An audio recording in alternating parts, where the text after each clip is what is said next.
Hello everyone, it's MA. I'm just popping back on real quick because I realized I did the video about the spread and I didn't really read my cards, so I'm just going to quickly go through this. So the first spread position was about the core reason that you're maybe deciding or considering doing a low buy, no buy in 2026. And I got the Nine of Wands here. And looking at this image, kind of makes me laugh. I see this person who's holding a perfectly good stick, but then they've got 8 other sticks behind them, and they're almost looking back like, I don't know, like the other sticks are coming for them. And in the latter half of this year, I started to feel this way. I started working for a longer period of time with decks, and then also felt like I was neglecting the other decks. And how can I manage all these decks? So this is like the 9 right before the 10, that's the overload. And I'm already starting to feel like I have more decks than I do have time to appreciate them. So that's how I'm reading this Nine of Wands for me. And that is because that's one of my motivators right now. Then the next one is what will support me during this low buy, no buy consideration.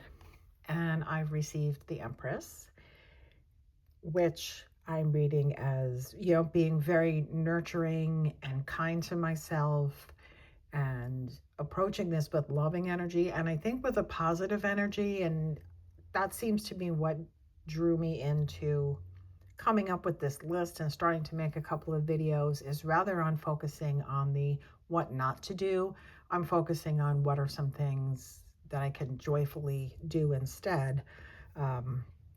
So yeah, I think this nurturing energy, also kind of a self-parenting energy of, come on, you know what's best for yourself. Just do the thing that you know is the best.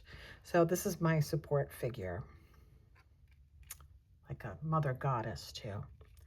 Then the third position in the center is the tendency that's causing me to uh, go into a low buy, no buy. Where else might that be showing up in my life?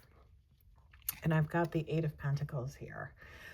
And yes, so I have a lot of tasks in my life right now that I'm either avoiding doing, don't want to do, or do and don't feel great about it. I am still working, which is, a wonderful for me, but I'm approaching the end of having enough energy to both do that and function in my life. And what this is leading me to is needing a reward system. Like when I say tasks, I mean things like, I have to pay the water bill and I'll stare at it for 2 months and then feel like I need an Olympic gold medal for taking care of that. So I have entered into situations where I need instant gratification, and that is something that plays out in my life in other ways. I'm not a big shopper. However, I've latched onto a couple of things, decks being one of them that give me that reward system feeling. I have a pen on the table. Pen and ink and notebook supply has escalated. Books, even though I tend to buy them used. So they're not high ticket items, but it's not necessarily a healthy behavior, because it is a little bit of distraction therapy and instant gratification therapy, and that doesn't play so great with my attention span and my attentions. So I'm keeping an eye on that. Thank you for the reminder. What will I do when and if I falter on this path?